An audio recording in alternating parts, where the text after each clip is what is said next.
मुझे ये बताइएगा कि जैसे आपने ये बात बोली कि मतलब जैसे मैं जर्नली में बात करूँ वॉक के अलावा अगर हम बाहर जा रहे हैं और मुझे बहुत शदीद पसीना आ रहा है और मेरे साथ जो बंदा है या बंदी है उसको पसीना नहीं आ रहा, तो ये भी कोई इशू है या नहीं? हाँ, जैसे एनहाइड्रोसिस मैंने आपको बताया एक प्रॉब्लम है, इस तरह से हाइपरहाइड्रोसिस भी प्रॉब्लम होता है। अच्छा, ये जेनेटिकली भी होता है। जैसे अगर मेरे घर में मेरे पेरेंट्स को बहुत ज़्यादा पसीना आता है और मुझे आ रहा है तो दैट्स अंडरस्टैंडेबल, ठीक है ना।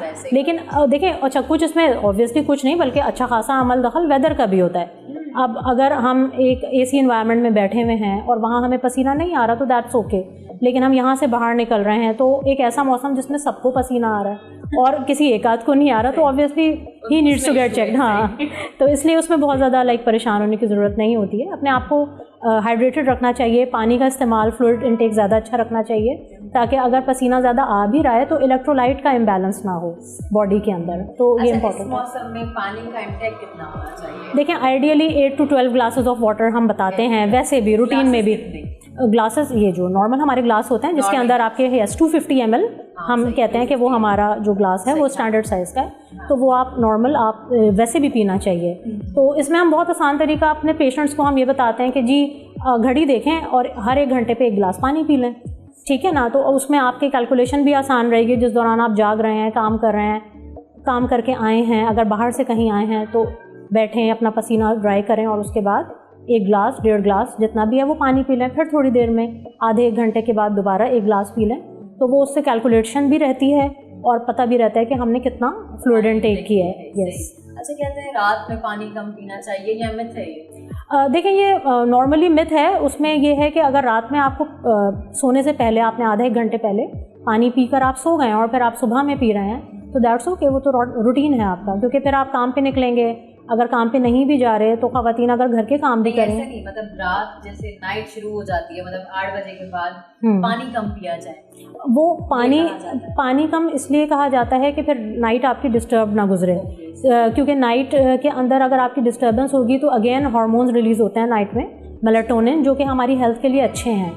अगर हम लेट नाइट इसीलिए मना किया जाता है कि ज़्यादा देर तक जागेंगे तो वो जो हार्मोन्स हैं वो डिसरप्ट होंगे और फिर हमारी जब नींद पूरी नहीं होगी तो वो हमें मज़ीद मेडिकल कंडीशंस कॉज करेंगे जो हमारी सेहत के लिए नुकसानदेह हैं। तो नाइट की जो रात के घंटे हैं, स्पेशली ये जो रात 10 से रात 3-4 बजे तक का टाइम है, इसमें पीसफुल स्लीप होनी चाहिए अनइंटरप्टेड, तो वो फिर आपकी सेहत पे अच्छा इम्पैक्ट डालती है। सही। अच्छा, मुझे बताएं कि नींद कितनी होनी चाहिए, मतलब एक सेहतमंद बनने के लिए नींद एटलीस्ट 6 आवर्स की स्लीप होनी चाहिए रात की, ठीक है। हाँ, 6 to 8 आवर्स ये होनी चाहिए। इससे ज़्यादा भी, बहुत ज़्यादा भी नींद गैर ज़रूरी, वो फिर अगर बहुत ज़्यादा नींद आ रही है, again that is a predisposition to any underlying medical condition.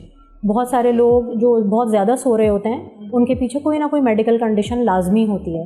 Thyroid के इश्यूज़ हो सकते हैं, अल्लाह ना करे, कोई कैंसर हो सकता है, थकावट बहुत ज़्यादा, ठीक है। तो ये चीज़ें भी मतलब उसको चेक करने की ज़रूरत है कि अगर कोई बंदा 12-12 घंटे सो रहा है तो ऑब्वियसली उसके पीछे वो कोई शौक़ से नहीं सो रहा होता है। अमूमन जो देखा गया उसके पीछे कोई मेडिकल हिस्ट्री या कोई मेडिकल रीज़न लाजमी होती है। मतलब आप यही कहना चाह रही हैं कि चीज़ बैलेंस में होनी चाहिए, चीज़ें बैलेंस, ना ज़्यादा ना कम। यस, ज़्यादा भी मसले में है, ज़्यादा भी मसले में, कम भी मसले में। एग्जैक्टली, सही। अच्छा, मुझे बताएं कि जैसे कि आपने सोने का रूटीन बताया जी, तो दिन में हम मतलब सो सकते हैं, सोएं तो कितने घंटे सोएं? देखिए, दिन के अंदर सोना इस हद तक है कि रेस्ट आप ज़रूर लें, जैसे दोपहर के खाने के बाद वो आप लाजमी, अब वो रेस्ट 10 मिनट्स का भी हो सकता है, हाफ एन आवर का, 1 आवर का भी हो सकता है।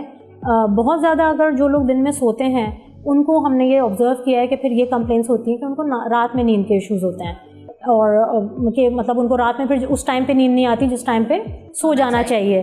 तो ये है, तो फिर हम ये रिकमेंड करते हैं कि जी दिन में अपना रेस्ट इतना रखें कि आप थोड़े से, एक होती है ना आपकी पावर नैप, कि आप फ्रेश हो जाएँ, फ्रेश होके और आप अपने इवनिंग के जो रूटीन है वो आप कंटिन्यू कर सकें। बस इस हद तक रेस्ट होना चाहिए, मतलब 1 घंटे तक रेस्ट होना चाहिए। हाँ, बस इससे ज़्यादा, बहुत ज़्यादा नहीं। यस, हाँ, इससे ज़्यादा, क्योंकि दिन के सोने के बाद सुस्ती भी हो जाती है, काम भी नहीं होता और उसके बाद रात में भी नींद नहीं आती। और ऐसा होता है कि दिन में जो है ना पूरा बंदा सुस्त होता है, रात जैसे होती है एक्टिव हो जाता है। तो वो अगेन हेल्थ हैजर्ड ही है ना, बिकॉज रात में सोना इम्पोर्टेंट है, वो लाजम है। अच्छा, मुझे बताएं, जो ये हमारे यहाँ जैसे आजकल की जो है वो IT फील्ड में बच्चे जो हैं वो रात में जागते हैं, सुबह में सोते हैं, देखें, हाँ देखें, जो भी चीज़ हम अगेंस्ट द नेचर करेंगे ना उसके बेनिफिट से ज़्यादा रिस्क होंगे, ठीक है।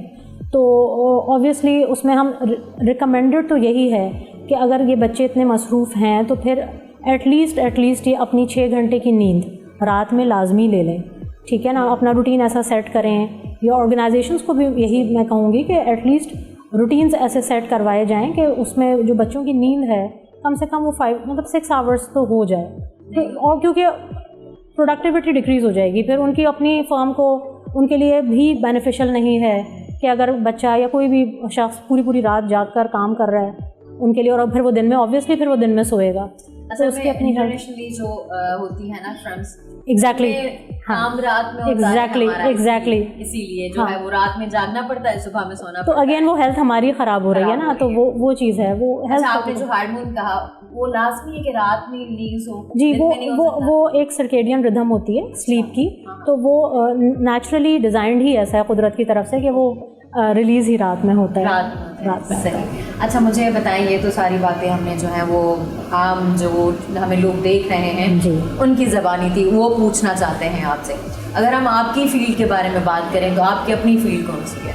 मेरी अपनी फील्ड में पैथोलॉजिस्ट हूँ बेसिकली, और मैनेजमेंट साइड में मैंने हेल्थ मैनेजमेंट में MBA किया है, तो मैं मैनेजमेंट और पैथोलॉजी दोनों लुक आफ्टर करती हूँ। अच्छा, आपने MBA भी किया हुआ है? जी, मैंने MBA हेल्थ मैनेजमेट में MBA किया है। जी, सही। अच्छा, मुझे बताइएगा कि पैथोलॉजिस्ट जो आप कह रही हैं उसको हम अगर आसान लैंग्वेज में करें, आसान में वो उसको समझाना चाहें तो वो क्या है?